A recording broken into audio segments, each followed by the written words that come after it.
ஆரம்பிப்போம். நன்றி.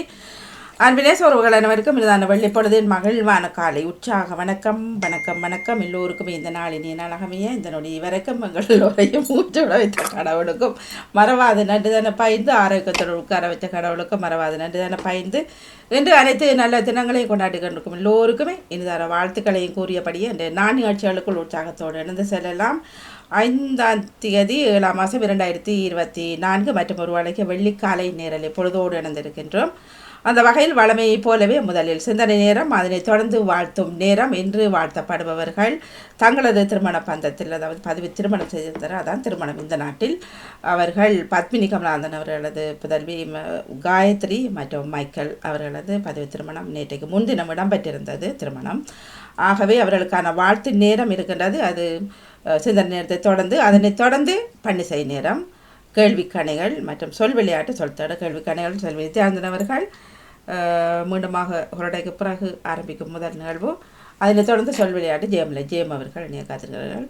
மாலை நேர் நிகழ்ச்சிகள் முற்றிலும் அப்படியே தவிர்க்கப்படுகின்றது என்று, அதாவது இளையவர்கள் நிகழ்ச்சி இல்லைத்தானே, பிறகு மாமிய மருமக்களும் அதுவும் இல்லாமல் தவிர்க்கப்படுகின்றது. ஆகவே மாலை நேர் நிகழ்ச்சிகள் இன்று தவிர்க்கப்பட வளமை போலவே அனைத்து நிகழ்ச்சிகளும் இன்று காலையில் இடம்பெற்றுக் கொள்ளும்.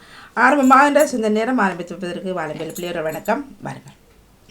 இனிமையான காலை வணக்கம். நமது அன்பான சகோதரி திருமதி கலைவாணி மோகன், இப்படி நலமாக உற்சாகமா இருக்கீங்க? நலம் உற்சாகம். நீங்கள் எப்படியோ? நாங்களும் அதே உற்சாகமா இருக்கோம். சொல்லி நன்றி சகோதரி.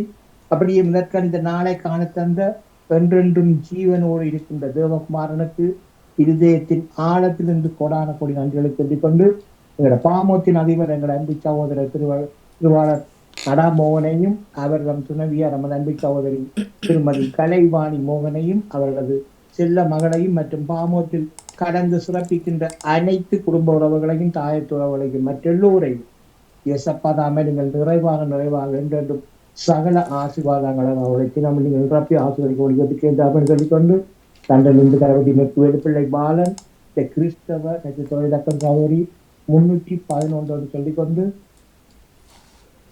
ஏசியா தீர்க்கதரிசியின் புத்தகம் 6ஆம் அதிகாரம் இறைவார்த்தைகள் 1-13 முடியும். பழைய ஏற்பாட்டில் 817வது பக்கம். கர்த்தருடைய பரிசுத்தமுள்ள நாமத்துக்கு ஸ்தோத்திரம். உசியா ராஜா மரணமடைந்த வருஷத்தில் ஆண்டவர் உயரமும் உன்னதமுமான சிங்காசனத்தின் மேல் வீற்றிருக்கிறதை கண்டேன். அவருடைய வஸ்திரம் தொங்கலால் தேவாலயம் நிறைந்திருந்தது. சேராபீன்கள் அவருக்கு மேலாக நின்றார்கள். அவர்களில் ஒவ்வொருவனுக்கும் அவ்வாறு செட்டைகள் இருந்தன. அவனவன் 2 செட்டைகளால் தன் முகத்தை மூடி, 2 செட்டைகளால் தன் கால்களை மூடி, 2 செட்டைகளால் பறந்து ஒருவரை ஒருவர் நோக்கி, சேனைகளின் கர்த்தர் பரிசுத்தர் பரிசுத்தர் பரிசுத்தர், பூமி அனைத்தும் அவருடைய மகிமையால் நிறைந்திருக்கிறது என்று கூப்பிட்டு சொன்னார்கள். கூப்பிடுறவர்களின் சத்தத்தால் வாசல்களின் நிலைகள் அசைந்து ஆலயம் புகையினால் நிறைந்தது. அப்பொழுது நான், ஐயோ அதமானே, நான் அசுத்த உதடுகள் உள்ள மனுஷன், அசுத்த உதடுகள் உள்ள ஜனங்களின் நடுவில் வாசமாயிருக்கிறவன், சேனைகளின் கர்த்தராகிய ராஜாவை என் கண்கள் கண்டதே என்றேன். அப்பொழுது சேராபீன்களில் ஒருவன் பலிபீடத்திலிருந்து தன் கையிலே பிடித்த புரட்டால் ஒரு நெருப்பு தணலை எடுத்து என்னிடத்தில் பறந்து வந்து அதனால் என் வாயை தொட்டு, இதோ இது உன் உதடுகளை தொட்டதினால் உன் அக்கிரமம் நீங்கி உன் பாவம் நிவர்த்தியானது என்றான். பின்பு யாரை நான் நம்புவேன்? யார் நமது பாரியமாய் போவான் என்று உரைக்கிற ஆண்டவருடைய சத்தத்தை கேட்டேன். அதற்கு நான், இதோ அடியே இருக்கிறேன், என்னை அனுப்பும் என்றேன். பின்பு யாரை நான் அனுப்புவேன்? யார் நமது காரியமாய் போவான் என்று உரைக்கிற ஆண்டவருடைய சத்தத்தை கேட்டேன். அதற்கு நான், இதோ அடியேன் இருக்கிறேன், என்னை அனுப்பும் என்றேன். அப்பொழுது அவர், நீ போய் இந்த ஜனங்களை நோக்கி, நீங்கள் காதார கேட்டும் உணராமலும் கண்ணார கண்டும் அறியாமலும் இருங்கள் என்று சொல். இந்த ஜனங்கள் தங்கள் கண்களினால் காணாமலும் தங்கள் காதுகளினால் கேளாமலும் தங்கள் இருதயங்களினால் உணர்ந்து குணப்படாமலும் நான் அவர்களை ஆரோக்கியமாக்காமலும் இருக்க நீ அவர்கள் இருதயத்தை கொழுத்ததாக்கி அவர்கள் காதுகளை மந்தப்படுத்தி அவர்கள் கண்களை மூடி போடு என்றார். அப்பொழுது நான், ஆண்டவரே, எதுவரைக்கும் என்று கேட்டேன். அதற்கு அவர், பட்டணங்கள் குடியில்லாமலும் வீடுகள் மனுஷ சஞ்சாரம் இல்லாமலும் பாழாகி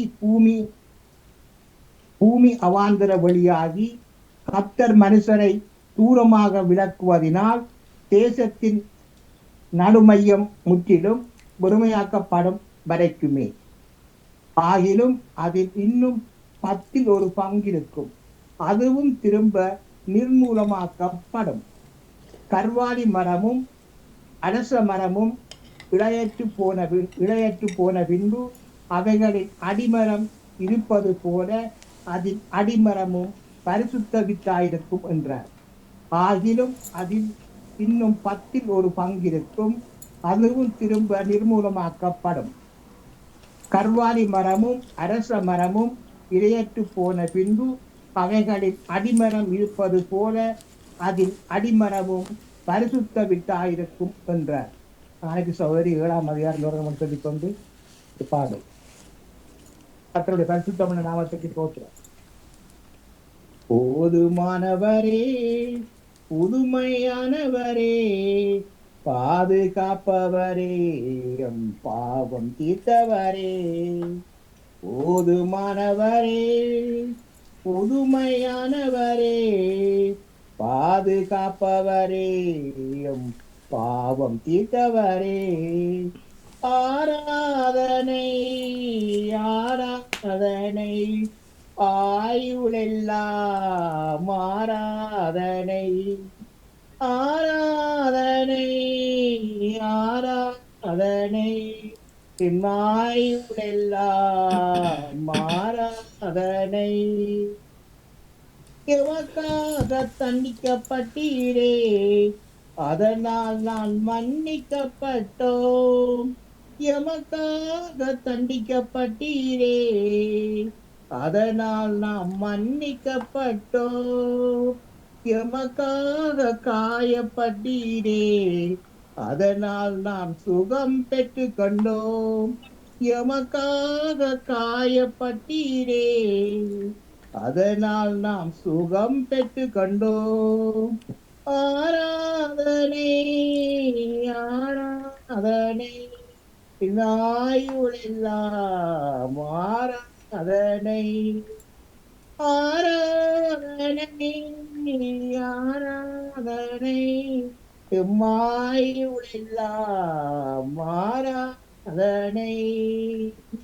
போதுமானவரே, புதுமையானவரே, பாதுகாப்பவரே, எம் பாவம் தீர்த்தவரே. பாவங்கள் சுமந்ததனால் நான் நீதிமானாய் மாற்றப்பட்டேன். எம் பாவங்கள் சுமந்ததனால் நாம் நீதிமானாய் மாற்றப்பட்டோம். மரணத்தை நீர் ஏற்றுக்கொண்டதா நித்திய ஜீவனை பெற்று கொண்டோம் ஐயா. நீர் மரணத்தை ஏற்றுக்கொண்டதால் நாம் நித்திய ஜீவனை பெற்று கொண்டோம் ஐயா. நாம் நித்திய ஜீவனை பெற்று கொண்டோம் ஐயா. ஆராதனை ஆராதனை ஆயுளெல்லாம் ஆராதனை ஆராதனை ஆராதனை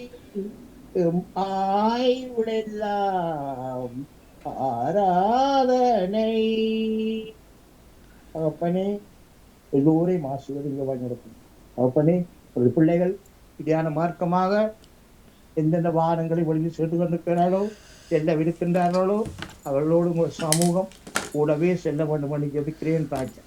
ஒருவருக்கு கூட ஒரு சிறு விபத்துக்கள் புறன் மூலம் எந்த விதமான ஒரு ஆபத்துக்களோ பிரச்சனைகளோ இந்த கொள்ளை நோய்களோ அவர்களை அணுகாத வண்ணம் தகப்பதை நீங்கள் ஒவ்வொருவரையும் விரல்களால் மூடி வேலி அடைத்து அணுவினாடி நீங்கள் பாதுகாப்பாக வழிநடத்த வேண்டும் என்று ஜெபிக்கிறேன் ராஜா. அப்படியே நீங்கள் பிதாவும் பாதுகாப்பாக எடுத்து வர சமைத்தாங்க நதிகளை செலுத்துகிற தகப்பனே மற்றும் தகப்பனே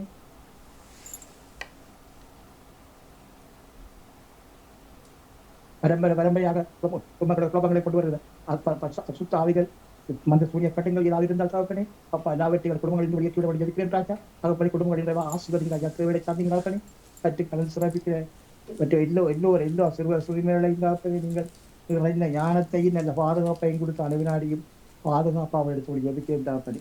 தகப்பனே எல்லோரையும் ஆசீர்வதிங்க வழி நடத்துங்க இயேசுவின் நாமத்தில் பிதாவே ஆமென் ஆமென். நன்றி வணக்கம் சகோதரி.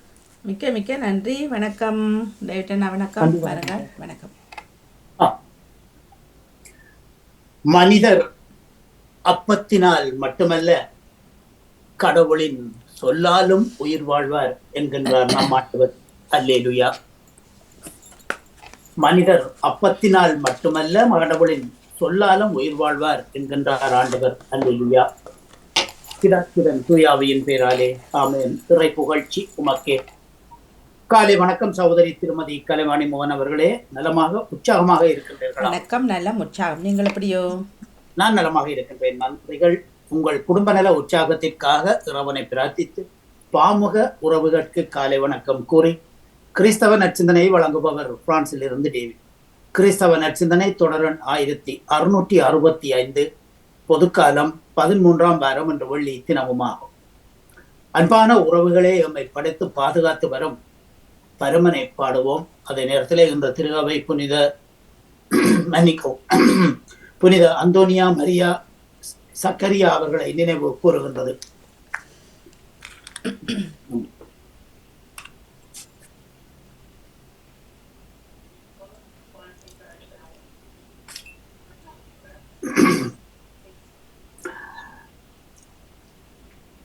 அன்பான உறவுகளே, நம்மை படைத்து பாதுகாத்து வரும் பரமனை நாம் புகழ்ந்து பாடுவோம். ராஜா நீர் செய்த நன்மைகள் ஒரு நாளும் விலகாதையா, ஏறெடுப்பேன் நன்றி பலி என் ஜீவனாள் எல்லாம். அதிகாலை நேரம் தட்டி தட்டி எழுப்பி புது கிருபை தந்தீரையா, ஆனந்த மழையில் நனைத்து நனைத்து தினம் நன்றி சொல்ல வைத்தீரையா. அதிகாலை நேரம் தட்டி தட்டி எழுப்பி புது கிருபை தந்தீரையா, ஆனந்த மழையில் நனைத்து நனைத்து தினம் நன்றி சொல்ல வைத்தீரையா. நன்றி ராஜா ஜேசு ராஜா, நன்றி ராஜா ஜேசு ராஜா, நன்றி ராஜா ஜேசு ராஜா, நன்றி ராஜா ஜேசு ராஜா. ராஜா நீர் செய்த நன்மைகள் அவை எண்ணி முடியாதையா, ஏறெடுப்பேன் நன்றி பலி என் ஜீவனாள் எல்லாம், என் ஜீவனாள் எல்லாம். வாழ்த்தொலியாக அல்லேலூயா அல்லேலூயா. பெரும் சுமை சுமந்து சோர்ந்திருப்போரே எல்லோரும் என்னிடம் வாருங்கள், நான் உங்களுக்கு இறைப்பாறுதல் தருவேன் என்கின்றார் ஆண்டவர். அல்லேலூயா. வாழ்த்தொலியாக அல்லேலூயா அல்லேலூயா. பெரும் சுமை சுமந்து சோர்ந்திருப்போரே எல்லோரும் என்னிடம் வாருங்கள், நான் உங்களுக்கு இளைப்பாறுதல் தருவேன் என்கின்றார் ஆண்டவர். அல்லேலூயா. இன்றைய நற்செய்தியாக புனித மத்தேயு எழுதிய நற்செய்தியில் இருந்து வாசகம். அதிகாரம் 9, இறை வார்த்தைகள் 9 - 13 வரை. அக்காலத்தில் இயேசு அங்கிருந்து சென்றபோது மத்தேயு என்ற ஒருவர் சுங்கத்துறையில் அமர்ந்திருக்க கண்டு அவரை நோக்கி என்னை பின் செல் என்றார். அவர் எழுந்து அவரை பின் சென்றார். பின்பு அவர் வீட்டில் இயேசு பந்தி அமைந்திருக்கையில் இதோ ஆயக்காரர் பாவிகள் பலர் அவருடனும் சீடருடனும் ஒருங்கே அமர்ந்திருந்தனர். இதை கண்ட பரிசேயர் அவருடைய சீடரை பார்த்து, உங்கள் போதகர் ஆயக்காரரோடும் பாவிகளோடும் உண்பதேன் என்றனர்.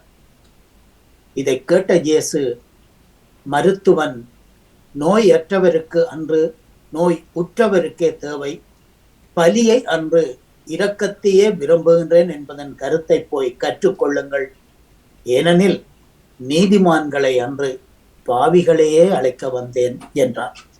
இது கிறிஸ்து வழங்கும் வாழ்வு தரும் நற்செய்தி. கிறிஸ்துவே உமக்கு புகழ்.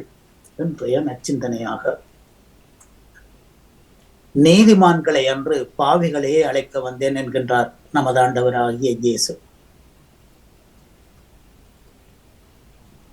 மத்தேயு என்ற ஒருவர், அதாவது ரோமை பேரரசிற்கு வரி தண்டுபவராக, அதாவது கஸ்டம்ஸ் என்று சொல்லி சொல்லுவோம், பிரெஞ்சிலே துவான் என்று சொல்லி சொல்லுவோம்.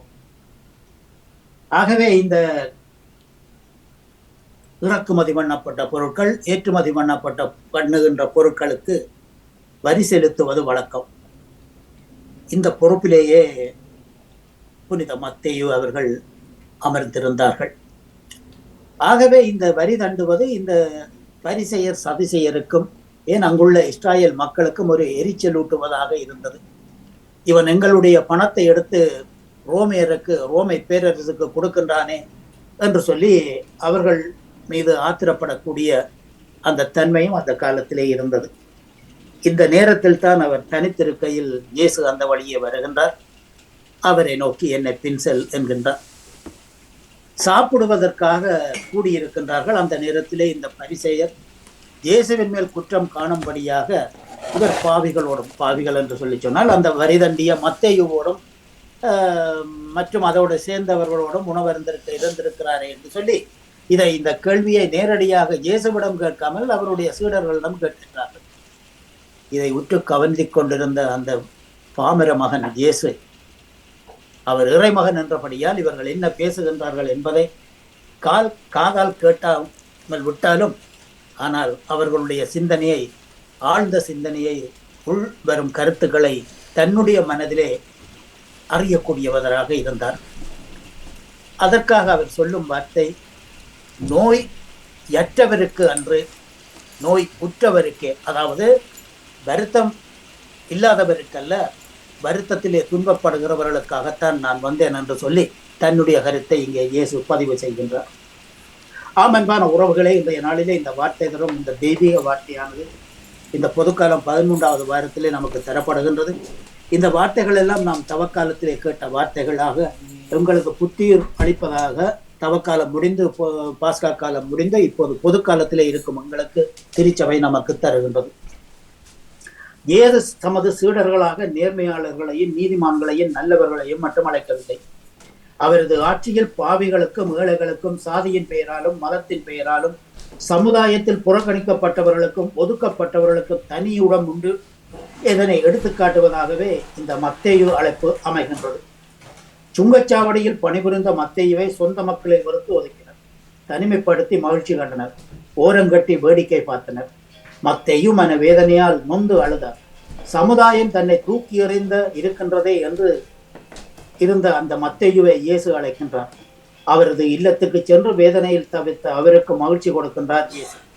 தினமும் செத்து வாழ்ந்த அவருக்கு புது வாழ்வினை கொடையாக அளிக்கின்றார் இயேசு. மத்தேயுவை அழைத்த இயேசு அவரது பணியை தொடர நமக்கும் நம்மையும் என்று அழைக்கின்றார். நாம் ஏற்றுக்கொள்ளுகின்றோமா என்ற அந்த கேள்வி என்று எழுகின்றது. வரி தண்டுபவர்கள் பாவிகளாகவும் நாட்டின் துரோகிகளாகவும் அந்த காலத்திலே கருதப்பட்டார்கள். மக்களின் மீது ஆதிக்கம் செலுத்துகின்ற புற இன அரசர்களுக்கு ஆதரவாக இருப்பதால் அவர்கள் தேச துரோகிகளாக மக்களால் கருதப்பட்டார்கள். இந்த சூழ்நிலையில் இந்த இயேசு மத்தேயுவை அழைப்பதும் அவரது வீட்டில் விருந்தும்பதும் பணி வாழ்வில் ஒரு புதிய பரிமாணத்தை உருவாக்குகிறது. இயேசு வரி தண்டுபவர்களோடு தன்னை அடையாளப்படுத்துகின்றார். இறையாட்சியின் உறுப்பினராக மாற அவர்களுக்கு அழைப்பு விடுக்கின்றார். பலியை அல்ல இரக்கத்தையே விரும்புகின்றேன் என்ற இறைவாக்கினர் ஓசையா நூலிலிருந்து எடுக்கப்பட்ட மேற்கோள் இயேசுவின் எதிரிகளுக்கு ஒரு சவாலாக எடுத்துக்காட்டாக கூறப்படுகின்றது. வழிபாட்டு சடங்குகளின் வழியாக ஆண்டவரை திருப்திப்படுத்த அவர்கள் நினைக்கின்றார்கள். ஆண்டவர் விரும்புகின்ற இரக்கத்தை அவர்கள் செயலில் காட்டுவதில்லை. அன்பு செயல்கள் மற்றும் இரக்க செயல்களுடன் இணையும் போதுதான் வழிபாட்டு சடங்குகள் அர்த்தம் பெறுகின்றது. நாம் ஆண்டவர் என்பதையும் நாம் பிறரின் மீது அன்பு செலுத்துவதையும் நாம் அறிந்து கொள்ள முடிகின்றது. ஆகவே இந்நச்சிந்தனையில் இணைந்திருந்த அனைத்து பாமுக உறவுகளுக்கும் இந்நாளிலே இறைவன் நிறையாசி வழங்க வேண்டி எல்லோருக்கும் பொதுவான இறைவனை பிரார்த்தித்து விடைபெறும் இன்றைய நாள் நிகழ்ச்சிகள் அனைத்தும் இனிதே நடைபெற வாழ்த்துக்கள் கூறி அன்போடு விடைபெறுகின்றேன். அன்பு தங்கிய திருமதி கலைவாணி மோகன் அவர்களே, அன்பு நேயர்களே, மீண்டும் ஞாயிறு சிந்தனையோடு தாய்மொழியாம் தமிழ் மொழியை வாழ்வியலாக்கி கொண்டு நண்பர்கள் நட்பு பாராட்டும் மகத்தான மாதத்தில் எல்லோருக்கும் திரைபம் வீக்கன் கூறிக்கொண்டு அன்போடு விடைபெறுகிறேன். அன்பு தங்கிய பக்கன்ஸ் போறவர்கள் எல்லோருக்கும் அவருடைய பிரயாணங்கள் சிறப்பாக அமைய பாதுகாப்புடன் சென்று வர இறைவன் அவர்களுக்கு நிறைய ஆசை வழங்கி பாதுகாக்க வேண்டும் என்று பிரார்த்தித்துக் கொண்டு மற்றும் நாட்டுக்கு செல்லுகிறவர்கள் கவனிக்க வேண்டிய முக்கியமான விடயங்கள், உங்கள் பத்திரங்களை உறுதிப்படுத்திக் கொள்ளுங்கள். பிரான்சுக்கு வருவது மிகவும் ரொம்ப கஷ்டமாக இருக்கின்றது. சென்றவர்கள் திரும்பி வர முடியாத ஒரு நிலை இருக்கின்றது. காரணம், தங்களுடைய பத்திரங்களை உறுதிப்படுத்தாமல் அந்த விசா காலவாதியாகிவிட்ட விசாவு கூட சென்றவர்கள் கூட அந்த பிரிஃபெக்டூரில் கொடுக்கக்கூடிய அந்த அத்தாட்சி பத்திரத்தை பெற்றவர்களுக்கு கூட அங்கே கொழும்பிலோ இந்தியாவிலோ தமிழ்நாட்டிலோ மெட்ராஸிலும் கட்டுநாயக்க ஏர்போர்ட்டிலும் அங்கு அவர்கள் திரும்பி வருவதற்குரிய உரிமை மறுக்கப்படுகின்றது.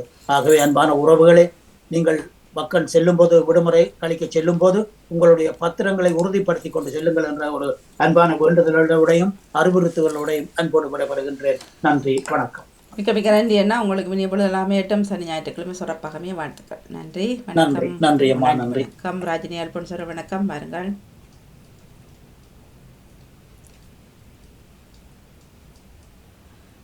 நேஸ் பிலிப் சார், வணக்கம். வணக்கம். வணக்கம். அனைவருக்கும் வணக்கம்.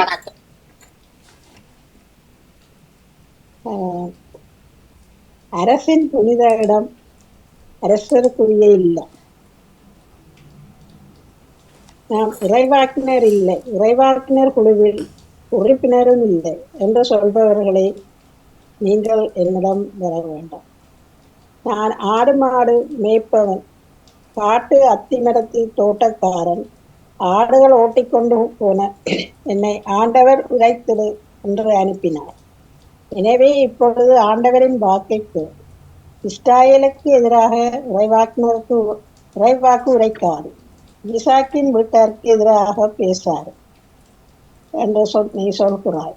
ஆண்டவர் இவ்வாறு கூறுகின்றார், உன் மனைவி நகரில் விலைமகளாய் இருப்பார், உன் புதல்வர்கள் புதவியர்கள் வாளால் மடிவார்கள், உன் நிலகுலம் பங்கு போட்டு கொள்ளப்படும், நீயோ புனிதமற்ற நாட்டிலே மாண்டு போவாய். இஸ்ராயல் தன் நாட்டுக்கு வெளியே அடிமையாக கொண்டு போகப்படும். எனவே நீங்கள் இருக்கும் பொழுது நல்லவர்களாய் மற்றவர்களுக்கு உதவும் குணமுள்ளவர்களாய் தீமை செய்யாமல் வாழ்வோமாக. படியேறி வருகின்றேன் தேவா, என்னை பெரியாக்க வருகின்றேன் தேவா, நான் படியேறி வருகின்றேன் தேவா, மகனையே பலியாக கேட்டாய், ஆபிரகாம் மனமார பலியாக்க வந்தாய், மனதினை மாசென்மை கேட்டாய், மனதினை மாசென்மை கேட்டாய், நான் மகிழ்வோடு தருகின்றேன் உனக்கு, நான் மகிழ்வோடு தருகின்றேன் உனக்கே. படியேறி வருகின்றேன் தேவா, என்னை பலியாக்க வருகின்றேன் தேவா, நான் படியேறி வருகின்றேன் தேவா. நன்றி, வணக்கம். நன்றி, வணக்கம். நேவிஸ் பிலிப் சார், வணக்கம். இனிய காலை உற்சாக வணக்கம் திருமதி வாணி மோகன் அவர்கள். எப்படி உற்சாகமாக மகிழ்வாக இருக்கிறீங்களா? உற்சாகம் மகிழ்வு. நீங்கள்? இதுக்குள்ள பார்க்கவே ஒரு மகிழ்வாக இருக்குது. அழகான கலப்படம். நன்றி, நன்றி. எல்லோரும் நலமாக இருக்க இந்த வேளையில் பிரார்த்தித்துக் கொண்டு அனைவருக்கும் இனிய காலை உற்சாக வணக்கங்களை கூறிக்கொண்டு அமைதியான இந்த நாளை எங்களுக்கு தந்த இறைவனை வாழ்த்தி போட்டி வணங்குவோம். என்னுடைய நச்சிந்தனை தொடர்ந்து 1445 என்றும் கூறிக்கொண்டு இன்றைய இறைவார்த்தை நம் வாழ்வாக. முறைகேடாய் இருக்கும் செல்வரை விட மாசற்றவராய் இருக்கும் ஏழையே மேல். அழைப்புக்கு செவி கொடுக்க வேண்டும் என்பதற்கு புனித மத்தேயுவும் ஏழைகள் பாவிகள் மேல் அன்பு காட்ட வேண்டும் என்பதற்கு இயேசுவும் இன்றைய நற்செய்தி வழியாக நமக்கு பாடமாக அமைகின்றார்கள். பாவிகளை அழைப்பது மட்டுமன்று, பாவிகளோடு இருக்கவே இயேசு விரும்புகின்றார் என்பதை அவர்களோடு உணவருந்துவது காட்டுகின்றது. இயேசு ஒரு நல்ல ஆசிரியர். அவர் விண்ணரசின் பாடங்கள் பலவற்றை தம் சீடர்களுக்கு கற்றுத்தந்தார். அவரிடமிருந்து நல்ல பாடங்களை கற்றுக்கொள்ள அழைப்பும் விடுத்தார். இளைப்பாறுதல் பற்றி பேசும்போது என்னிடம் கற்றுக்கொள்ளுங்கள் என்று சொன்னவர் இன்று பலியை அல்ல இரக்கத்தையே விரும்புகின்றேன் என்பதன் கருத்தை நீங்கள் போய் கற்றுக்கொள்ளுங்கள் என்கிறார். நமக்கும் இதில் ஒரு பாடம் இருக்கின்றது. நாமும் திருநூல் மறைக்கல்வி நூல்களை கற்றிருக்கின்றோம்.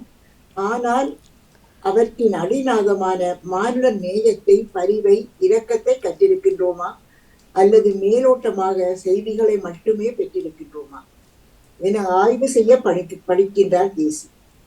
இறை செய்தியின் மையம் பரிவு, தீர்ப்பிடாத்தன்மை, இரக்கம், புரிந்து கொள்ளல் என்பதை நீங்களும் கற்றுக்கொள்ளுங்கள் என்று நம்மிடமும் கூறுகின்றார்.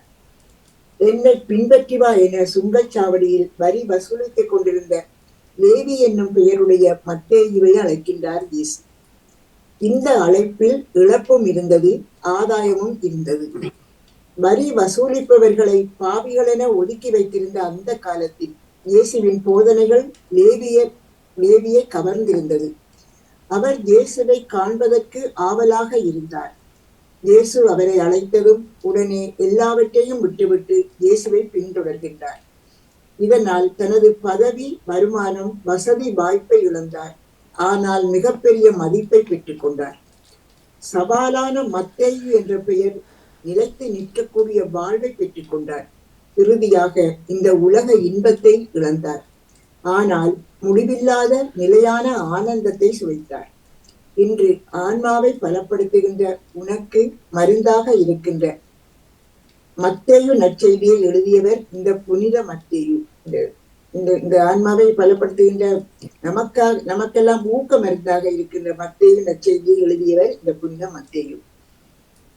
இவரை போல் நாமும் இழப்பதற்கு தயாராக இருக்கின்றோமா என்பதை, ஒன்றை இழந்தால்தான் மற்றொன்றை பெற முடியும் என்பது பழமொழி.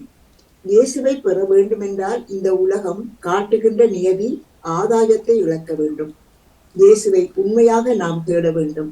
உண்மையான உள்ளத்தை வெகு எளிதாக அவர் கண்டறிந்து விடுகின்றார். நாம் திருந்தி வாழ பல வாய்ப்புகளை வழங்க காத்து கொண்டு இருக்கின்றார். அந்த வாய்ப்புகளை பயன்படுத்தி புனித மத்தேயு திருந்தி வாழ்வது போல் நாமும் நம் பாவ வாழ்வை விட்டு திருந்தி வாழ முயற்சிப்போம். இறை வார்த்தையில் புதுப்பிக்கப்பட்டு புது வாழ்வு காண்போம் என்று வேண்டிக் கொண்டு, வரம் கேட்டு வருகின்றேன் இறைவா, குரல் கேட்டு அருளாயோ தலைவா, வரம் கேட்டு வருகின்றேன் இறைவா, குரல் கேட்டு அருளாயோ தலைவா, வெளியோட்டம் விழி பேசும் துயரம் எல்லாம் என் இதயத்தை பிளக்கட்டும் என கேட்கின்றேன். ஒளியில்லா இல்லங்கள் இதயங்களில் நல்லொளியேற்றும் விளக்காக வரம் கேட்கின்றேன். வரம் கேட்டு வருகின்றேன் இறைவா, என் குரல் கேட்டு அருளாயோ தலைவா என்று வேண்டிக்கொண்டு திருமதி வாணிமோகன் அவர்களே, உங்களுக்கு இந்த காலை பொழுதினிலும் சிந்தனை இருந்திருக்கின்ற எல்லோருக்கும் இந்த நாளாக வளர வேண்டும். எல்லா நலன்களும் பெற்று மகிழ்வாக வாழ வேண்டும் என்று வேண்டிக்கொண்டு இன்றைய நாள் வெள்ளி பொழுதிலே வருகின்ற ஆலய மேடையில், பாமுக மேடையில ஆலய வழிபாடுகளாக சென்று பண்டிசைகள் இறைவனின் மனதை தொட்டு எல்லாருக்கும் கருணை மழை பொழிய வேண்டும். பாமுகத்தை இறைவன் நிறைவாக ஆசீர்வதிக்க வேண்டும். இதில் வருகிற இளைஞர்களுடன் சமுதாயத்தை இறைவன் ஆசீர்வதிக்க வேண்டும் என்று வேண்டிக் கொண்டு எல்லோரும் நலமாக வாழுங்கள் பிரார்த்தித்துக் கொண்டு அன்போடு விட வருகிறேன். திருமதி வாணிமோகன் அவர்களே, நன்றி, வணக்கம். மிக்க மிக்க நன்றி, வணக்கம். ஜெயானரசன் வணக்கம். இனிய காலை உற்சாக வணக்கம். கலைவாணி மோகனுக்கும் நடாமோகன் அவர்களுக்கும் அனைத்து பாமுறவுகளுக்கும் எனது இதங்கனிந்த காலை வணக்கத்தை கிறிஸ்தாசுடன் கூறிக்கொண்டு நான் வந்து தியானரேன். இன்று பொது காலத்தின் 13ஆம் வாரத்தின் 5ஆம் நாள் வெள்ளிக்கிழமை, 7085வது ஆக்கமா. கிறிஸ்தவ நச்சிந்தனை. இறைவன் இந்த உலகில் படைத்து எவரையும் எந்த காரணத்துக்காக மறந்து விடுவதில்லை. படைப்பு ஏன் படைக்கப்பட்டது என்பதனை மறந்து நெறி தவறினாலும் பாதை மாறினாலும் படைத்தவன் எதற்காக படைத்தான் என்பதனை நினைவிற்கொண்டு மனமுருகி மீண்டும் அவரிடம் வர தொடர்ந்து அழைக்கின்றார்.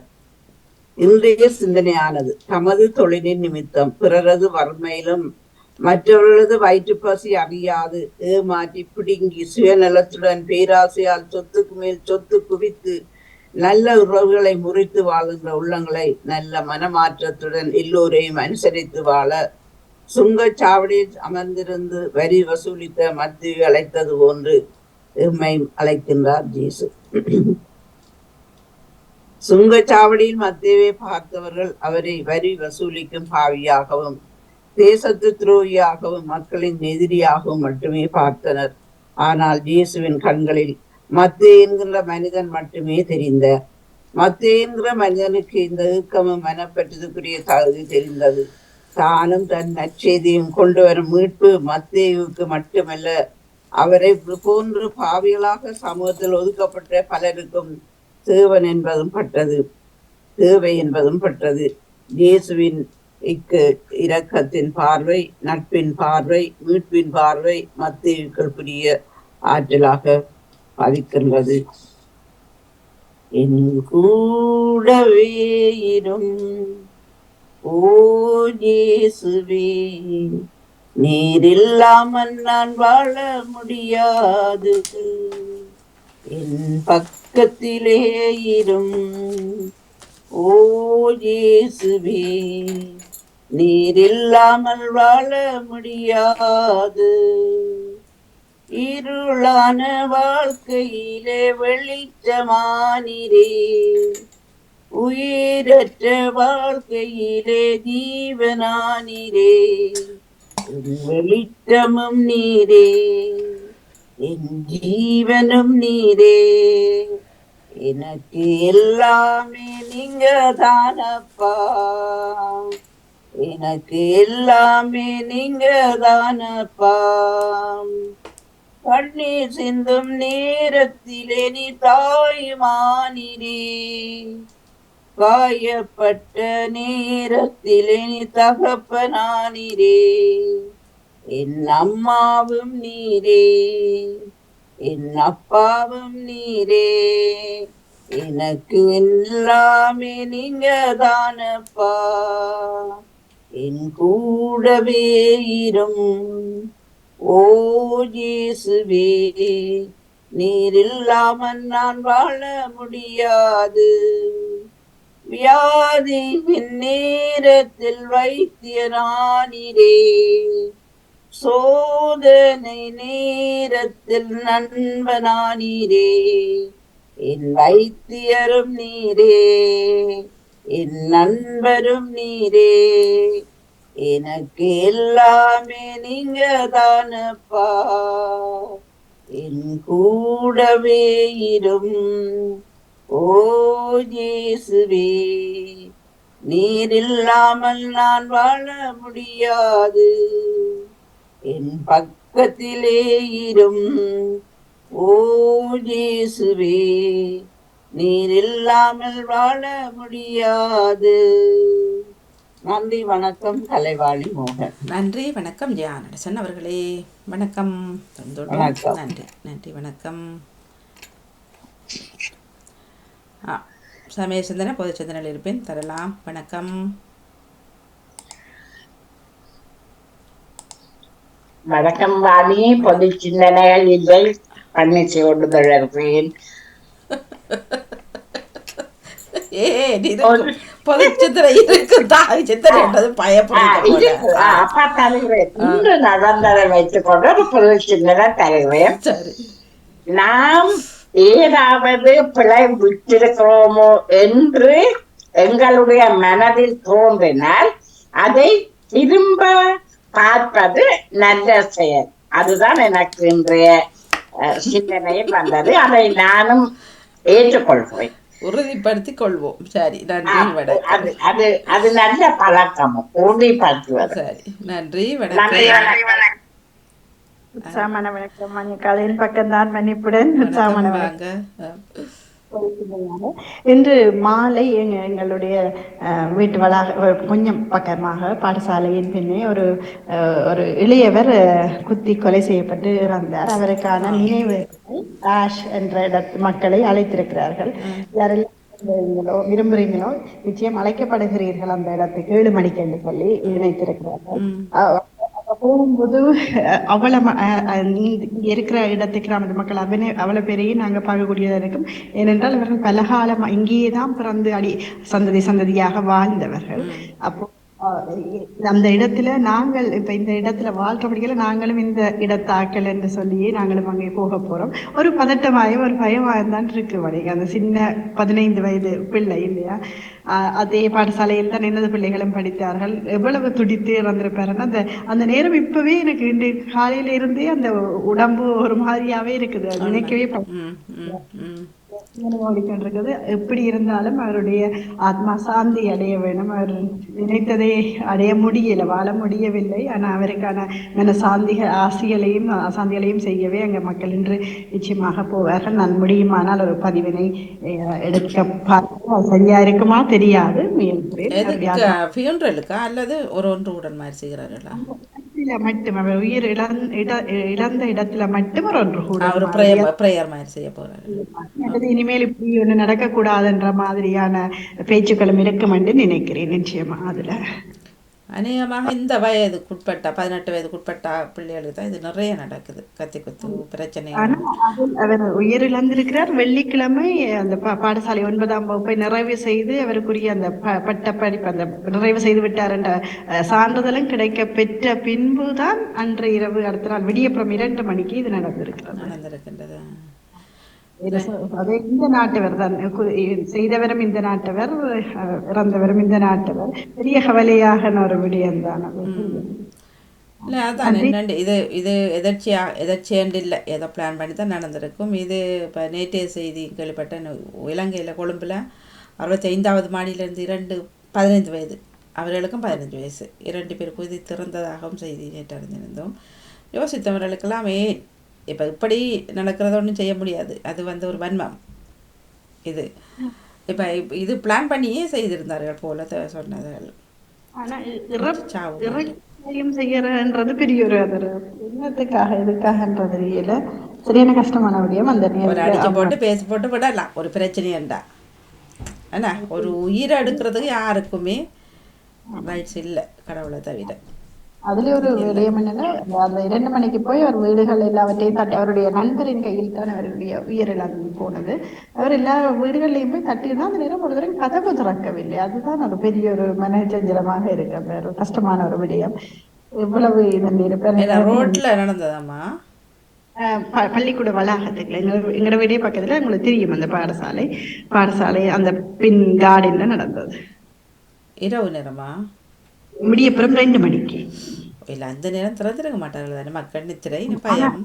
ஆனா போய் ஒரு தட்டும் போது மணிக்கு ஒரு உதவியாக பார்த்திருப்பார்கள். பார்த்தாலும் என்னன்னு சொல்லுங்க, இப்பத்த காலகட்டங்கள் சொல்ல முடியாது, திறக்க மாட்டார்கள். காரணம் இவர் யாரு, இவருக்கு பின்னால் எத்தனை பேர் நிற்கிறார்கள், சிலர் இப்படியும் இருக்கிறார்கள் தான். இப்ப அப்படி பல விஷயங்கள் நடக்கிறபடியினாலே மக்கள் இருந்திருக்கலாம். தெரியலப்பா. அங்க முக்கியமாக அந்த இடங்களை பார்க்கும்போது நான் ஒரு வாரமாக இப்ப தங்கி இருந்தேன். அந்த ஃப்ரீபுக் அந்த பகுதிகளை பார்க்கும்போது சாதாரணமாக கடைகள் எல்லாம் 4:30 மணியிலிருந்து 5 மணிக்கு பூட்டி விடுவார்கள். 7 மணிக்கு அந்த ஒரே மயான அமைதி, வாகன சத்தம் இருக்குமே ஒழிய மற்றபடி மக்களுடைய நடமாட்டம் எதுவுமே அங்க இருக்காது. எல்லோரும் தூங்க சென்று விடுவார்கள். அப்படியான ஒரு நிலையில தான் இது நடந்துட்டு. ஆகவே 7 மணிக்கு தூக்கத்துக்கு செல்லுகிறவர்கள் அங்கால 2 மணிக்கு கதவு தட்டும் போது திறப்பார்களா? இல்ல, திறக்க மாட்டார்கள் நிச்சயமாக. ஏன்னா அவர்கள் ஒரு அமைதியை விரும்புகிற ஒரு அந்த சுவிஸ் மக்களை பொறுத்தளவில் ஒரு அமைதியை விரும்புகிற ஒரு இரைச்சல் சத்தம் அதுகளுக்கு அவர்களுக்கு பிடிக்கவே பிடிக்காது. இனி ஒழுங்குமுறைகள் கட்டுப்பாடுகள் அங்கே நிர்வகிக்கப்படுகின்ற நிர்வாக அலுவல்கள் எல்லாம் உண்மையிலேயே பிரமிக்கத்தக்கவை. அதுக்குரிய வழியாக காவல்துறை செயல்பட்டு கொண்டிருக்கும். இனி அது தவிர இனி தற்செயலாக ஒரு சின்ன ஒரு ஒரு சாதாரணமா ஒரு காரை வந்து தவறுதலாக நிப்பாட்டி விட்டோம் என்று சொல்லி சொன்னால் அந்த மக்கள் உடனடியாக காவல்துறைக்கு தகவல் தெரிவித்து விடுவார். உடனடியாக அந்த இடத்துல காவல்துறை நிற்கும். ஆகவே வந்து அதுக்குரிய தண்டப்பணம் சாதாரணமான பணமும் இல்லை. 400 சுவிஸ் பிராங்க் 500 சுவிஸ் பிராங்குக்கு மேலே அப்படியான இந்த தண்டமும் இருக்கின்றது. ஆகவே அந்த சட்டம் ஒழுங்குமுறைகள் அங்க பின்பற்றப்படுவதால மக்களும் ஒரு இப்ப அந்த வெளிநாட்டுக்காரர் கூடுதலாக இருன்றதால. ஆனா ஒன்று என்ன கவர்ந்த ஒரு விடயம், அந்த பீத்தோன்னு சொல்லக்கூடிய அந்த ட்ரவர்ஸை நாங்கள் கடந்து போற அந்த பாதையில நாங்கள் நின்றால் வாகனம் அத்தனையும் வந்து இடத்துல நிப்பாட்டி போக விட்ட பிறகுதான் செல்வார்கள். அவ்வளவு ஒரு மதிப்பு அந்த பாதசாரிகளுக்கு உண்டு. ஆகவே அந்த இடத்துல இது நடந்தது ஒரு கவலைக்குரிய விடயம்தான். வேணும்னு சொல்லி சொன்னால் என் மகன் இருக்கிற இடத்துல இருந்து ஒரு 28 இடத்துல நாங்க வாசிக்கும் இடத்துல ஆஷ் என்ற இடத்துல எங்களுக்கு பக்கத்தில் அங்கேதான் என்னுடைய பிள்ளைகளை படித்திருந்தார் பாடசாலையில். இவரை எல்லாருமே அறிந்தவர்கள் இவர்களும். மகன் இருக்கிறார் ஃப்ரீபோக்ல. நன்றி வணிகா. அதனை தந்த எனக்கு அந்த இன்னும் அந்த பதட்டமும் அந்த உயர்ந்த இழப்பு அது கொஞ்சம் இதா இருந்தது. பொது சிந்தனையோட இணைச்சு கொண்டிருந்தேன். நன்றி வணிகா. நன்றி வணக்கம். நன்றி. அவருடைய ஆன்மாவுக்காக நாங்கள் தொடர்ந்து ஜெபிப்போம். ஓகே, நன்றி. நன்றியா. நேரம் சரியாக 9 மணி நிறைவுக்கு வருகின்றது. சிந்தனை நேரம். சிந்தனை எல்லோருக்குமே நன்றி, வணக்கம். பத்மினி கமலகாந்தன் அவர்கள் உங்களது வீடியோவை போடுங்க ப்ளீஸ்.